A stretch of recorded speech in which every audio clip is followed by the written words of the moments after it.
नमस्ते विद्यार्थी मित्रों, कक्षा 8 विषय हिंदी हम देख रहे थे पाठ 2 ईदगाह, जहाँ 1 पैसा देकर चढ़ जाओ। कभी आसमान पर जाते हुए मालूम होता है, कभी ज़मीन पर गिरते हुए। ये चरखी है, लकड़ी के हाथी, घोड़े और ऊँट छड़ों से लटके हुए है। 1 पैसा देकर बैठ जाओ और 25 चक्करों का मज़ा लो। हामिद और सब मेले में घूम रहे थे। वहाँ पर सब बड़े बड़े झूले भी थे, तो वहाँ पर ये सब लोग बोल रहे थे। महमूद, मोहसिन, नूरे और सम्मी इन घोड़ों पर बैठते हैं। हामिद दूर खड़ा है। 3 पैसे तो उसके पास है। अपने कोष का 1/3 जरा सा चक्कर खाने के लिए नहीं दे सकता। सब चरखियों से उतरते हैं। बताते हैं उतरे से खिलौने लेंगे। इधर दुकानों की कतार लगी हुई है। रमकड़ा लईसु अँ दुकानों लाइन लागेली है। तरह तरह के खिलौने हैं। जात जातना रमकड़ाओ है। सिपाही और गुजरिया, राजा और वकील, भिस्ती और धोबीन। वाह, लगता है अब बोलना ही चाहते हैं। रमकड़ा ने जो लगे कि हमणा बोली उठसे। महमूद सिपाही लेता है, खाकी वर्दी और लाल पगड़ी वाला। कंधे पर बंदूक रखे हुए मालूम होता है अभी कवायद के लिए चला आ रहा है। रमकड़ू ले छे सिपाहीनु, जेने खाकी वर्दी पहेरेली है, लाल पागड़ी बांधेली है ने खभा पर बंदूक है। मोहसिन को भिस्ती पसंद आया। मोहसिन ने तो पानी पीवा माटे मशक लईने फरे ने भिस्ती, ए पसंद आव्यो। कमर झुकी हुई, ऊपर मशक रखे हुए, मशक का मुँह एक हाथ से पकड़े हुए। मशकનું મોઢું છે એક હાથથી પકડેલું છે ને એવું એને भिस्ती पसंद है। कितना प्रसन्न है, शायद कोई गीत गा रहा है कि કેટલો खुश છે, કદાચ कोई गीत गाई રહ્યો છે। वह बस मशक से पानी उड़ेलना ही चाहता है कि बस ए मशकમાંથી पानी खाली करवा ज मांगे છે। नूरे को वकील से प्रेम है। काला चौगा, नीचे सफ़ेद अचकन, अचकन के सामने की जेब में घड़ी, सुनहरी जंजीर।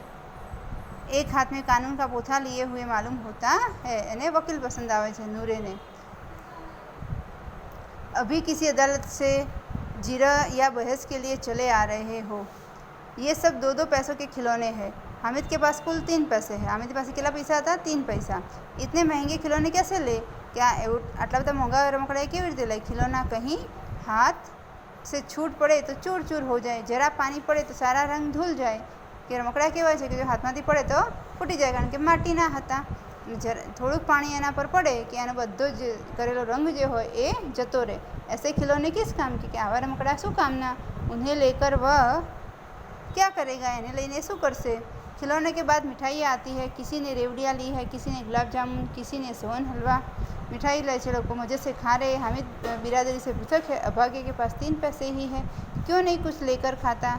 ललचाई आँखों से सबकी ओर देखता है। ललचाई आँखें बधानी बाजू जुए छे, बधा खाई रहा होय छे। मिठाइयों के बाद कुछ दुकानें लोहे की चीज़ों की है, कुछ गिलट और कुछ नकली गहनों की। लड़कों के लिए यहाँ कोई आकर्षण नहीं है। वे सब आगे बढ़ जाते हैं। हामिद लोहे की दुकान पर रुक जाता है। कई चिमटे रखे हुए है। उसे ख्याल आया दादी के पास चिमटा नहीं है। तवे से रोटियां उतारती है तो हाथ जल जाते हैं। अगर वह चिमटा ले जाकर दादी को दे तो कितनी प्रसन्न होगी। फिर उनकी उंगलियां कभी ना चलेगी कि दादी एनी जो है रोटली बनाते एना हाथ पड़ी जाए छे। रोटली उतारता उतारनी पास चीपियो नहीं। घर में एक काम की चीज़ भी हो जाएगी। और खिलौने से क्या फ़ायदा होगा? कि रमकड़े से फ़ायदा? व्यर्थ में पैसे खराब होते हैं कि नक्कामा पैसा खराब थाय छे। जरा देर ही तो खुशी होती है, थोड़ी बार अपने खुशी मळे छे, फिर तो खिलौने की और कोई आंख उठाकर भी नहीं देखता, या फिर घर पहुंचते पहुंचते टूट कर बर्बाद हो जाएंगे। चिमटा कितने काम की चीज़ है। रोटियां तवे से उतार लो, चूल्हे में सेक लो। कोई आग मांगने आए तो चटपट चूल्हे से आग निकाल कर दे दो। अम्मा बेचारी को कहाँ फुर्सत है कि बाजार जाए, और इतने पैसे ही कहाँ मिलते हैं, रोज़ हाथ जला लेती है। हामिद के साथी आगे बढ़ गए। सबिल पर सब शरबत पी रहे। देखो सब कितने लालची है, इतनी मिठाइयाँ ली, मुझे किसी ने एक भी न दी। उस पर कहते हैं मेरे साथ चलो, मेरा ये काम करो, मेरा वह काम करो। अब अगर किसी ने कोई काम करने को कहा तो पूछूंगा खाई मिठाइयाँ? खाई मिठाइयाँ, आपका मुँह सड़ेगा, फोड़े फुंसियाँ निकलेंगी, आप ही जबान चटोरी हो जाएगी। तब घर से पैसा चुराएंगे और मार खाएंगे। अम्मा चिमटा देकर मेरे हाथ से लेगी और कहेगी मेरा बच्चा अम्मा के लिए चिमटा लाया है। विद्यार्थी मित्रों, આગળનો પાઠ પછીથી જોઈશું।